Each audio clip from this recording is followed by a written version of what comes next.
요셉은 한결같이 정직하고 신실한 삶을 살았습니다. 우리가 창세기에 요셉에 대한 이 얘기를 쭉 읽어보면 그는 한결같이 정직하고 신실한 삶을 살았습니다.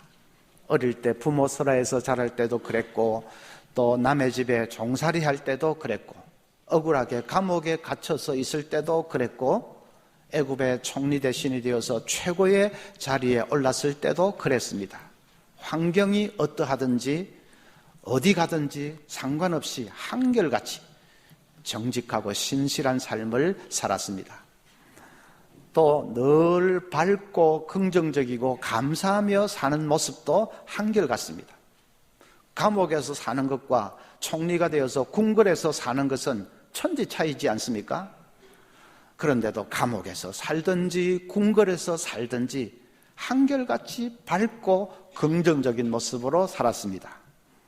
높은 산이 거친 들이 초막이나 궁궐이나 내 주 예수 모신 곳이 그 어디나 하늘나라, 꼭 그대로입니다. 초막이나 궁궐이나 꼭 같이 감사하면서 살았습니다. 인간은 환경의 영향을 많이 받지 않습니까? 환경의 지배를 받지요. 그런데 요셉은 환경의 영향을 받지 않았습니다. 그는 온도계가 아니라 온도 조절기 같은 사람이었습니다. 온도계는 주변의 영향을 받아서 늘 오르락 내리락 하지요. 그러나 온도 조절기는 영향을 전혀 받지 않고 오히려 주변 온도에 영향을 미치는 것이 온도 조절기 아닙니까? 요셉은 주변 환경에 따라서 행복했다가 불행했다가 오르락 내리락 하는 사람이 아니라 온도 조절기 같은 사람이었습니다. 그게 진짜로 강한 사람 아닙니까? 환경의 지배를 받지 않고 오히려 환경을 지배하면서 사는 사람, 그 사람이 진짜로 강한 사람 아닙니까? 요셉의 얘기를 쭉 읽어보면 특이한 것 한 가지가 있습니다. 기적에 대한 그런 멘트가 전혀 없습니다. 구약의 신앙의 위인들에게는 다 기적이 있었습니다. 모세도 또 아브라함도 엘리야도 놀라운 기적에 대한 그런 얘기가 있습니다. 그런데 요셉 스토리는 그 사람들보다도 분량으로는 훨씬 더 길게 기록이 되어 있는데 그 긴 얘기 속에서 요셉이 기적을 행했다, 그런 것은 한마디도 없습니다. 왜 그럴까? 저는 이번에 요셉을 좀 묵상을 하다가 깨달았습니다. 그가 환경의 영향을 받지 않고 한결같은 모습으로 산 것 자체가 기적입니다. 환경의 지배를 받지 않고 오히려 환경을 지배하면서 산 것 자체가 놀라운 기적이지요. 그래서 다른 기적은 없습니다. 자, 그러면 이제 생각을 해보십시다. 그가 어떻게 해서 그렇게 한결같은 삶을 살 수 있었을까? 첫째는 그는 코람데오의 신앙을 굳게 붙들었습니다. 라틴어 코람은 앞에서 하는 말이고 데오는 하나님, 그래서 코람데오는 하나님 앞에서 하는 뜻입니다. 요셉은 나는 하나님 앞에서 살고 있다 하는 그 코람데오의 신앙을 굳게 붙들었습니다. 우리가 요셉의 얘기를 읽을 때 제일 많이 나오는 구절이 여호와께서 요셉과 함께 하심으로 하는 말입니다. 39장에만 해도 2절, 3절, 또 21절, 23절에 계속해서 여호와께서 요셉과 함께 하심으로, 그 말이 계속됩니다. 그 말은 요셉은 함께 하시는 하나님, 그 하나님만을 바라보면서 살았다는 뜻이죠. 늘 나와 함께 해주시는 하나님, 그 하나님의 면전에서 살았다는 말입니다. 늘 하나님의 불꽃 같은 눈을 의식하면서 그 앞에서 살았다는 말입니다. 그것이 코람데오의 신앙입니다. 그 코람데오의 신앙이 있으니까 환경이 어떠하든지 상관없이 정직하고 신실한 삶을 살지 않을 수가 없었습니다. 요셉은 가는 곳마다 총무를 맡았습니다. 보디발의 집에서는 보디발 집안의 모든 일을 총괄하는 가정의 총무였습니다. 감옥에 가서는 감옥의 재반 사무를 다 처리하는 감옥의 총무 역을 맡았습니다. 애굽의 총리 대신이 되고 나서는 한 나라의 모든 일을 다 관장하고 다스리는 나라의 총무였습니다. 애굽의 별명이 만년 총무입니다. 지금 우리들도 보면 총무가 좀 꼼꼼하고 성실하지 않습니까? 회장은 전체를 통솔하고 리드하는 그런 직책이고, 일을 회장이 다 하는 게 아닙니다. 일은 총무가 다 합니다. 사람이 성실하고 정직하고 꼼꼼하기 때문이죠. 요셉도 가는 곳마다 총무였습니다. 고람되어의 신앙을 그가 붙들고 있었기 때문입니다. 역사상에 믿음과 삶이 일치하도록 그렇게 가장 신실하게 산 사람들이 바로 미국의 청교도들입니다. 그런데 그 청교도들에게는 삶의 모토가 있습니다. 우리에게는 오직 한 분 청중이 계신다. 그것이 그들의 모토였습니다. 우리에게는 오직 한 분 청중이 계신다. 우리 삶을 지켜보는 청중은 오직 한 분이 계실 뿐이다. 그 한 분은 물론 하나님입니다. 그래서 그 한 분 청중 앞에서 살기 때문에, 그 한 분을 늘 의식했기 때문에 그들은 역사상의 가장 신실한 삶을 살 수가 있었습니다. 여러분, 우리 삶을 지켜보는 청중이 많이 있는 것이 아닙니다. 주위 사람들이 내 삶을 지켜보는 청중이 아닙니다. 직장의 상사가 나의 청중이 아닙니다. 가족들도 내 청중이 아닙니다. 청중은 오직 위에 계신 한 분, 그분만이 계실 뿐입니다. 그래서 그 한 분 청중 앞에서 우리는 최선을 다해서 부끄럽지 않도록 그렇게 살아드리는 것입니다. 모세는 위대한 신앙인이지만은 그가 일생일대에 큰 실수를 한 번 했습니다. 애굽의 왕자로 있을 때에 하루는 분에 못 이겨서 애굽 병사를 쳐 죽인 것입니다. 어째서 그런 죄를 지었느냐? 출애굽기 2장 12절 보면, 좌우를 살펴 사람이 없음을 보고 그 애굽 사람을 쳐 죽여 모래 속에 감추니라. 좌우를 살펴 사람이 없음을 보고 그 순간에 위를 살피지를 못한 것입니다. 위에 계신 하나님을 놓쳐버린 것입니다. 고람대오를 잊어버린 것입니다. 그래서 일생일대의 실수를 범했습니다. 또 그것 때문에 광야로 쫓겨갔지 않습니까? 고람대오를 놓치면 자꾸 좌우만을 살피게 됩니다. 남자들은 아실 겁니다. 예비군 훈련 받을 때 보면 이 예비군이 참 희한해요. 예비 군복만 입혀놓으면 행동이 금방 엉망이 됩니다. 줄도 제대로 안 서고, 그 다음에 그냥 질서도 없이 너그적하고, 모였다 하면 음담패설하고, 그리고 행진하다가 소변 마려우면 아무 전봇대나 그냥 오줌 싸버립니다. 그 사람들이 다 가정에 가면 의젓한 아빠들이고 직장에 가면 반듯한 회사원입니다. 그런데 이 훈련장에 와서 예비 군복만 딱 입히면 그 다음부터 사람이 그냥 돌변합니다. 옷 하나 바꿔 입혀도 사람이 달라지는데, 환경이 달라지면 우리가 변하는 것은 더 말할 나위도 없지요. 어떤 사람은 혼자 있으면 영 행동이 딴판이 되는 사람이 있습니다. 그래서 무슨 몰래 카메라로 쫙 찍어가지고 그 한번 혼자 있을 때 모습을 찍어서 방영이라도 하면 사람들이 기절초풍을 할 것입니다. 저 사람이 저런 인간인지 몰랐다고 기절초풍을 할 사람들도 많이 있을 것입니다. 인격이 무엇입니까? 아무도 보는 이가 없을 때 내가 하는 행동, 그것이 나의 인격입니다. 여러분, 혼자 있을 때 무슨 생각을 하십니까? 혼자 있을 때 어떻게 행동하십니까? 혼자 있을 때 내가 하는 행동, 그것이 나의 인격입니다. 혼자 있을 때 행동이 그냥 엉망이 되는 것은 코람데오를 놓쳐버렸기 때문이죠. 혼자 있어도 혼자가 아닙니다. 하나님 앞에 있습니다. 한 분 청중 앞에 있습니다. 그분을 떠나 우리가 어디로 갑니까? 그래서 나는 혼자인 줄 알고 있지만 하나님의 몰래카메라는 계속 돌아가고 있다는 것을 잠시도 잊어서는 안 되겠습니다. 어떤 의사는 절단된 손가락을 붙이는 접합수술 전문의입니다.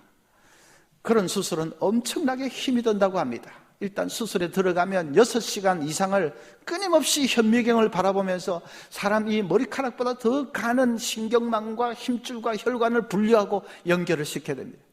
조금만 실수해도 손가락은 영원히 사용할 수 없게 됩니다. 한 번은 이 의사가 새벽 3시에 비상연락을 받고 병원으로 달려갔는데 잠도 덜 깬 상태에서 어떻게 수술을 할 수 있을지 난감합니다. 그래도 안 할 수는 없고, 그러다가 문득 이 수술을 얼마 전에 돌아가신 아버지께 바쳐야 되겠다 하는 생각이 들었답니다. 그래서 진지하게 아버지 제 수술을 받아주십시오. 사랑하는 아버지, 아들의 수술을 받아주세요. 진지하게 그 고백을 했습니다. 그러니까 정신이 번쩍 듭니다. 수술하는 그 몇 시간 내내 아버지가 오셔서 자기를 격려하려고 어깨 위에 손을 딱 얹고 계신 것 같습니다. 얼마나 집중이 잘 되는지 수술을 그 새벽에 성공적으로 마칠 수가 있었습니다. 그 다음부터는 어려운 수술이 잡힐 때마다 늘 이 수술을 아버지께 바쳐야 되겠다, 그런 마음으로 임했다고 합니다. 얼마 가지 않아서 그분은 그 분야에서 이름을 날리는 명의가 됐습니다. 인간 아버지께 바친다고 해도 사람이 그렇게 진지해지는데 하물며 하나님께 바친다 할 때에 우리 자세가 얼마나 달라지겠습니까? 여러분, 직장에서 무슨 일을 하든지 이 일을 하나님께 바칩니다. 그 마음으로 하십시오. 무슨 프로젝트를 맡았든지 하나님께 바칩니다. 상사에게 바치는 게 아닙니다. 하나님께 바치겠습니다. 그 마음으로 하십시오. 큰 일이든 작은 일이든 마찬가지입니다. 하나님께 바칩니다. 아침에 출근할 때도 하나님, 이 하루를 하나님 당신께 바칩니다. 명품 하루가 되게 해 주시옵소서, 도와주시옵소서. 그런 기도를 하면서 시작하는 것입니다. 우리가 한결같은 신실하고 정직한 모습으로 살 수 있는 것은 성격 때문이 아닙니다. 타고난 성품이 사람이 성실해서 그런 것이 아닙니다. 신앙 때문입니다. 코람데오 신앙이 있기 때문에, 내가 하나님의 면전에서 살고 있는 것을 잠시도 잊지 않기 때문에, 그래서 성실하고 정직한 삶을 사는 것이죠. 늘 여러분 이 코람데오를 붙들고 사시기를 바랍니다. 또 요셉이 한결같이 감사하면서 긍정적으로 살 수 있었던 것은 왜 그랬는가? 그가 환경에 대해서 반응을 잘했기 때문입니다. 바로 신하들 꿈을 해몽을 해주면서 술 맡은 신하에게는 당신은 사흘 만에 석방된다는 길몽이니까 이제 석방이 되어서 복직이 되면 저를 좀 생각해 주셔서 이 감옥에서 저를 빼내 주십시오 하고 요셉이 정중하게 부탁을 했습니다. 그 신하는 얼마든지 그럴 수 있는 사람입니다. 왜냐하면 왕의 술 맡은 신하라는 사람은 왕이 마시는 술에 혹시 독이라도 들어있지 않는지 미리 검증을 하는 사람입니다. 그 당시만 해도 왕을 독살하려는 음모가 자주 있었기 때문에, 그래서 왕이 먹는 음식, 왕이 마시는 술은 철저하게 미리 검증을 해야 됩니다. 그런 직책은 왕이 가장 신이 많은 사람이 아니면 맡을 수 없는 직책입니다. 그러니까 이 신하는 왕의 최측근에서 왕을 보필하는 사람이기 때문에 요셉 하나를 감옥에서 빼내는 것은 얼마든지 할 수 있는 일입니다. 그런데도 그 신하는 요셉의 부탁을 까마득하게 잊어버리고 말았습니다. 길몽이라고 해몽을 해줄 때는 그렇게 좋아하더니 이제 자기가 복직이 되고 나니까 뭐 언제 그랬냐는 듯이 이 뇌리 속에서 요셉을 아예 싹 지워버린 것입니다. 화장실 갈 때하고 화장실 나올 때하고 마음이 완전히 다른 것입니다. 그래서 요셉은 감옥에서 2년을 더 썩어야 했습니다. 우리 같으면 얼마나 낙심이 됐겠습니까? 이번만은 좀 풀려날 수 있는 모양이다. 그렇게 기대가 컸던 만큼 낙심도 얼마나 더 컸겠습니까? 그런데 요셉은 낙심하지 않았습니다. 여기에 뭔가 하나님의 뜻이 있을 것이라는 것을 믿은 것이죠. 내가 이번에 석방되지 않는다면 거기에도 뭔가 하나님의 섭리가 있을 것이라는 것을 그가 믿은 것입니다. 시편 105편 18절에 그의 발은 착고를 차고 그의 몸은 쇠사슬에 매였으니 곧 여호와의 말씀이 응할 때까지라. 그의 말씀이 그를 단련하였도다. 요셉에 대한 기록인데 여기 단련했다, 단련, 연단. 요셉은 그 사건을 연단의 관점에서 본 것입니다. 내가 석방되지 않는다 해도 여기에 뭔가 나를 연단하시려는 하나님의 뜻이 있을 것이라는 것을 그가 굳게 믿은 것입니다. 정말 하나님의 뜻이 있었습니까? 그렇습니다. 만약에 그 신하가 요셉을 잊지 않고 바로 꺼내어 주었다면 어떻게 됐을까요? 성경에 뭐 그런 만약에라는 건 없으니까 기록이 없지만 그래도 우리가 생각해보면 요셉은 틀림없이 아이고 이 나쁜 애굽, 아무 죄 없는 사람을 감옥에 가두는 이 몹쓸 나라 하면서 아마 그 나라를 떠나서 가나안으로 되돌아가 버렸을 것입니다. 그러면 다시 아버지 가업을 이어받아서 양이나 치다가 죽는 거지요. 그가 감옥에서 2년을 더 썩었기 때문에 바로가 꿈을 꿀 때까지 기다릴 수 있었습니다. 그리고 꿈을 해몽을 해주고 마침내 애굽의 총리 대신이 되었지 않습니까? 2년을 더 썩는 그것이 하나님의 섭리고 하나님의 뜻이었습니다.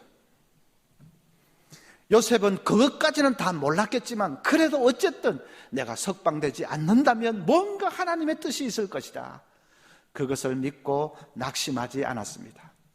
말하자면 그는 반응을 잘했습니다.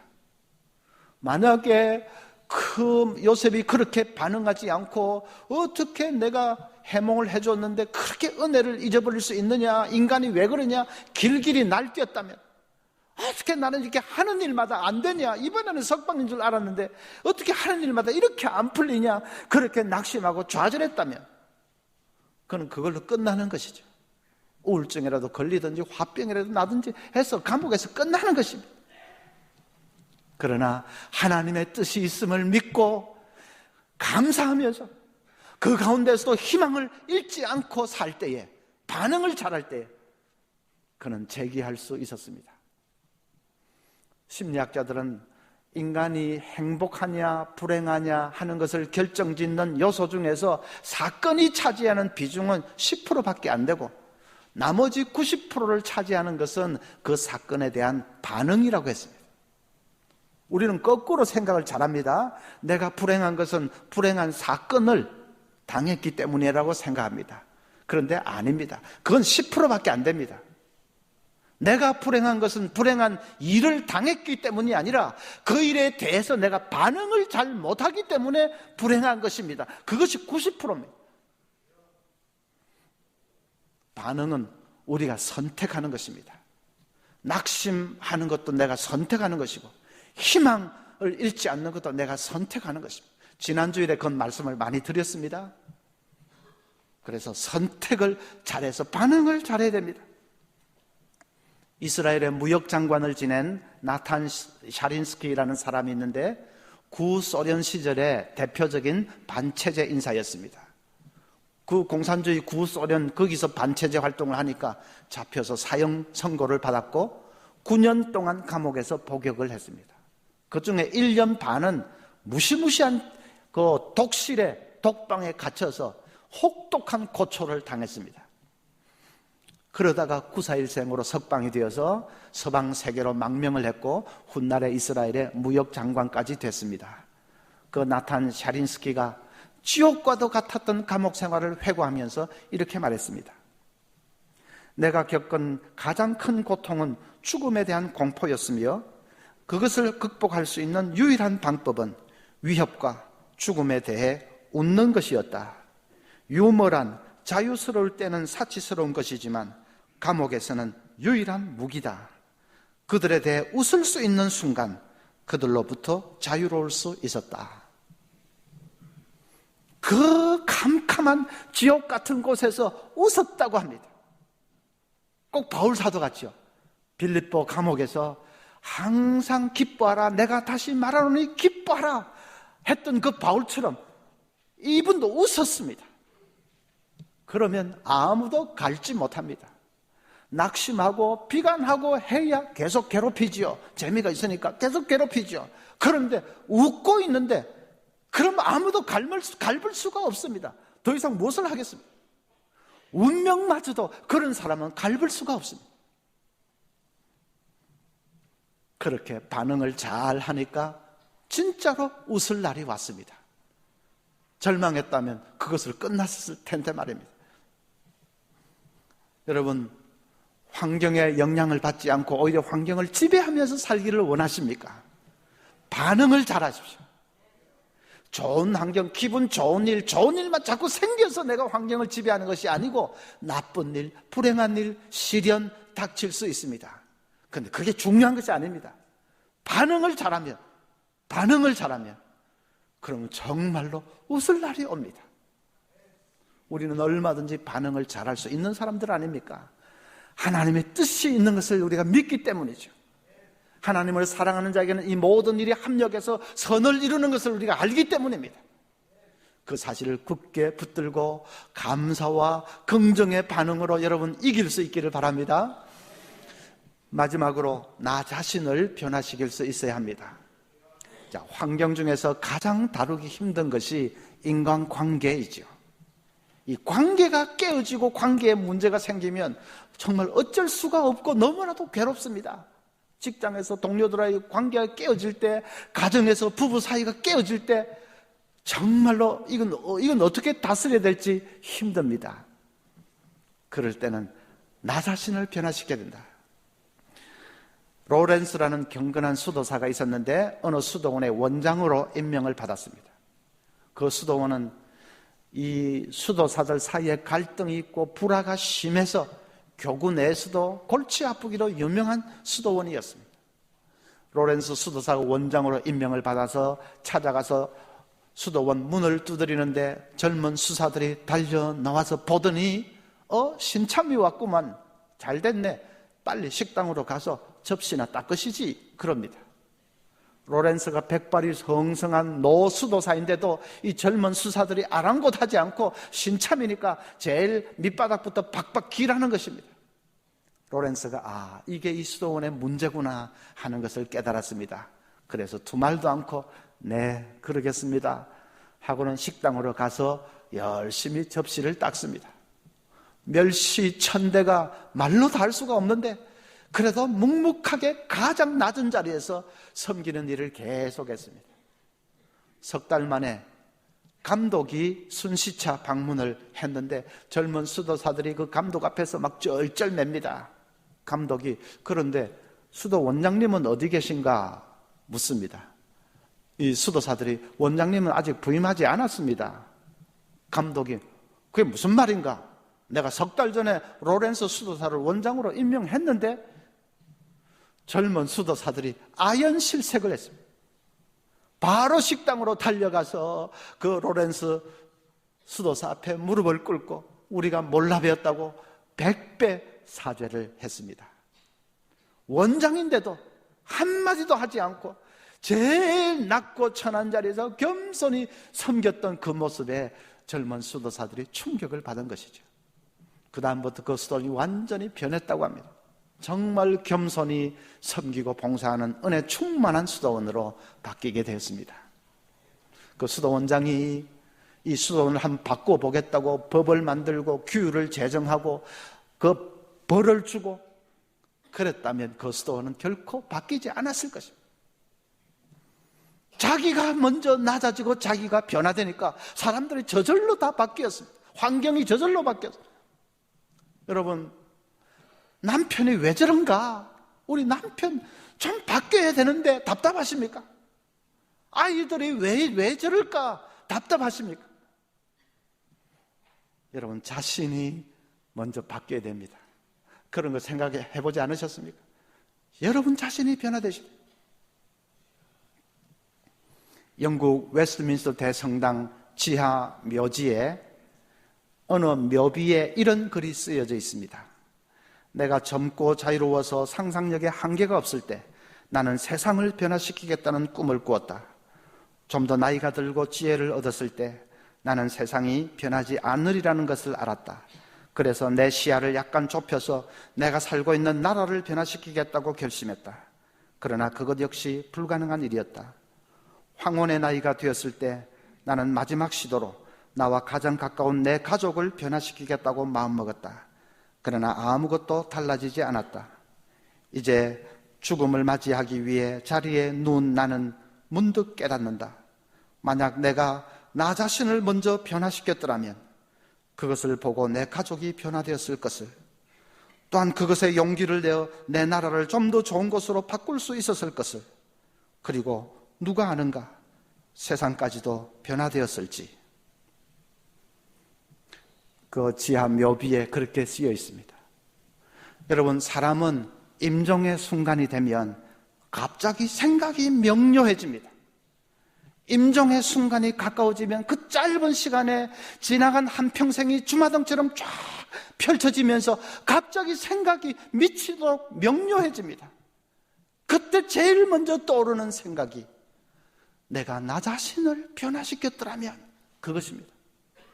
내가 나 자신을 변화시켰더라면 내 가정이 이렇게 되지는 않았을 텐데, 내가 내 자신을 변화시켰더라면 내 자녀들이 이렇게 되지는 않았을 텐데, 그것이 또렷해집니다. 그래서 눈물이 주르륵 납니다. 마지막 순간에 이 눈가에 이슬이 맺히는 사람들은 다 그렇습니다. 내가 내 자신을 변화시켰더라면. 여러분, 너무 늦기 전에, 우리 살아 생전에 그것을 깨달아야 되지 않겠습니까? 환경이 변화되지 않을 때 주님의 뜻은 너 자신이 먼저 바뀌어야 된다는 것입니다. 여러분, 천국 백성은 환경에 짓눌려 사는 사람이 아니라 얼마든지 환경을 다스리면서 지배하면서 살 수 있는 사람입니다. 코람데오의 신앙을 굳게 붙드십시오. 그리고 무슨 일을 만나든지 믿음의 반응을 하십시오. 자신을 돌아보고 자신을 바꾸십시오. 그래서 환경의 지배를 받는 것이 아니라 환경을 오히려 지배하면서 사는 정말로 강한 사람들, 축복의 사람들 다 되시기를 바랍니다.